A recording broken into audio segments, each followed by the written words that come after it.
Hi, welcome to another edition of the Weekly Wrap, where we talk about news nuggets mined from the previous week's newspapers. I'm Cal Anderson, your host, and I've got a guest today who didn't come too far to be in our studio this morning, Sean Donahue. Now, you know Sean from his faces on LCTV a lot because, well, I'll let him introduce himself and tell you what his role is. Thanks for having me, Calvin. I'm the Director of Operations here at LCTV. It's my job to make sure that we have paper towels, coffee, and a functioning staff. We offer training and we offer platforms for people to come on to the programs and talk about the impacts that they're working to make in the city of Lynn. So that's me in a nutshell.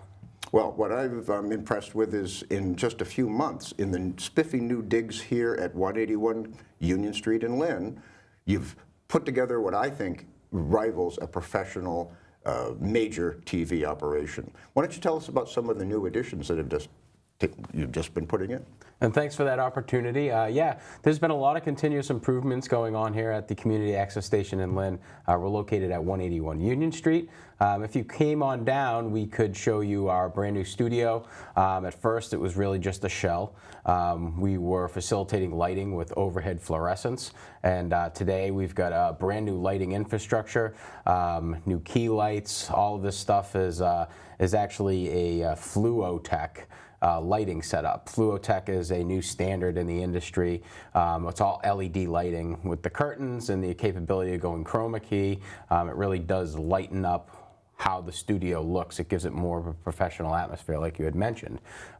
We have member Macs that are available for people to come on and train and learn how to edit on Final Cut X. Plenty of different types of equipment, from cameras to audio, tripods, and at the end of the day, you know, we're really just the public and government television station. The public aspect is enabling members of the community like yourself to develop television shows, and then the government aspect is going out and filming city council meetings, ZBA meetings, so that's why you'll see those things on those different channels. It's a really fun gig. I've got a great staff, a very supportive board, and an engaging membership, which makes it that much easier to come to work. Why don't you tell us a little bit about becoming a member? You don't have to be already in the TV business to become a member. This is, after all, community access television. And why don't you talk basically about what that means? Yeah, so Lynn Community Television offers memberships. It offers memberships to individuals, to crews, to organizations, and essentially anybody who is a resident in the city of Lynn, works full-time in the city of Lynn, and or studies in the city of Lynn can take advantage of the membership here. We have different types of rates that are established. You can go to our website, lyntv.org, to learn a little bit more about that. But at the end of the day, members of the community can come in, excuse me, to develop television shows based on what they believe is important here in the city of Lynn. Outside of membership, we've created these things called platform programs, and we're on one of those platform programs today, which is the Lynn Lowdown. This is a citizen-produced show. So you can imagine if you've got somebody who's really not interested in learning cameras, tripods, editing, studio work, they just kind of want to host television shows, they can do this as a volunteer host. We'll take volunteers from any type of community as long as they're 18 years or older. We have volunteer hosts, we have volunteer camera people, we have volunteer cablecast users who may make programming at a different cable access station and just wish to air it onto our public channel here at LCTV. Well, you're an exemplary organization. I've been involved as a volunteer for, what, a couple of years now? Yeah. And I remember moving from the old studio to the new studio, and just every few weeks, there's some new improvements. And you mentioned the chroma key. What folks at home might not know is chroma key is a reference to what you might hear referred to as the green screen. When you see a typical weather forecast, they're standing in front of not that map. They're gesturing in front of just a green background. And in the production studio control room, they're adding those graphics, and we're going to be getting into that in future weeks. Yeah, that'll be fun. You'll have some virtual set capabilities. Yeah. Green screening is a fun thing. It's kind of interesting to be able to see yourself maybe floating around in front of a map or maybe in the sky. They have all different types of capabilities with sets. So, do you want to give a pitch about membership? Yeah, membership's available at the beginning of every month. We offer training, training in studio and field production. Studio production is kind of like to compare the two fields to music. So field production would be an individual musician who records the vocals, the guitar, the bass, the drums, and then mashes those all up together to be one piece. So it can be done on an individual basis. It can also be done as a team. In studio production, you got to imagine whereas we've got the show going on right now, it's 3, 2, 1, hit it. So you need a camera person, you need a director, you need a host. There are individual responsibilities that are happening at the same time.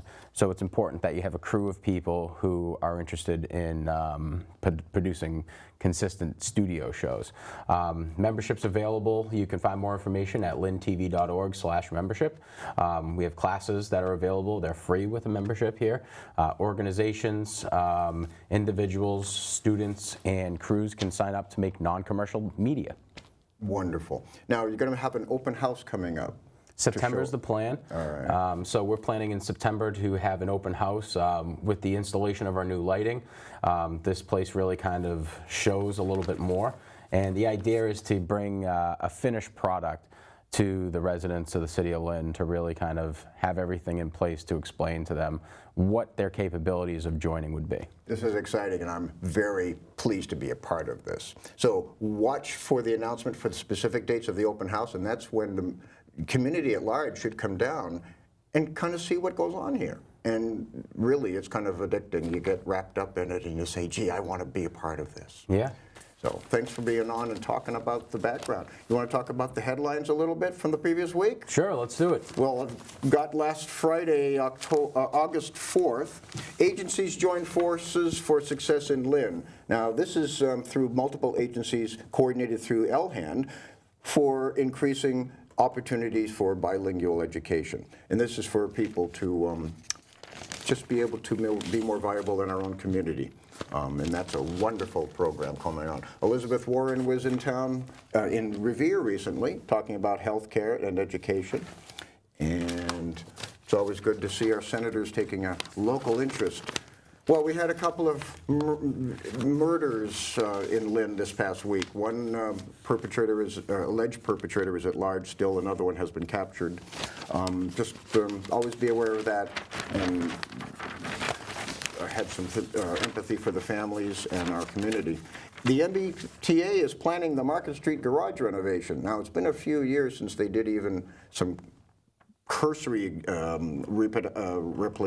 replacing of some of the tiles, but they got some major things going on to make it more attractive. Do you ever park there? No, I've filmed there before. So, I mean, from a filming perspective, it's kind of a bummer that they're going to take away that gritty look. But from a community perspective, I think it's something that's well warranted. I'm sure there's still going to be some gritty look. They're just going to make it more appealing to park there and walk and less scary. Maybe it's more conducive to enjoying Lynn and our wonderful arts and cultural district, which is right outside. Let's see. We got about a minute left. Oh, one thing I wanted to come up with. One thing that's big in my world is anti-dumping. Yeah. Now, dumping is when you go around and you got a good program for trash removal in your city, but you still go around and you dump at places. Well, watch out, because there's cameras everywhere, and this woman got caught. She got nabbed, man. Yeah. And Cap's Variety up in the Highlands, the convenience store, robbed three times in a week at knife point. So I don't know what's going on there, but I'm sure it's probably one of the safest places this week. Kind of sounds like an inside job, maybe. I don't know, but anyway, we're gonna kind of wrap this up. The last thing I want to mention is oh yes, Lynn Toddler Falls 3 stories. This is in today's paper. Screens, they're made to keep bugs out, not keep people in. So watch your children and be aware of this in your high-rise and mid-rise, in any upper windows. Just be very careful. This is a critical condition child. So, got anything to add, Sean? And then you can bring us home in the usual way. I know you've been planning to. Yeah, I'm just happy to have a guy like you on board, Cal. I think it's great what you do. You're very consistent in producing programming. Your guests and how you engage them is wonderful. So, well, one thing that helps, and as you know, you like the fact that we record on Fridays because I bring coffee and. So Why don't you bring us home and then you can have some of these blueberry muffins. Until next time, and every day, and every way, keep loving Lynn.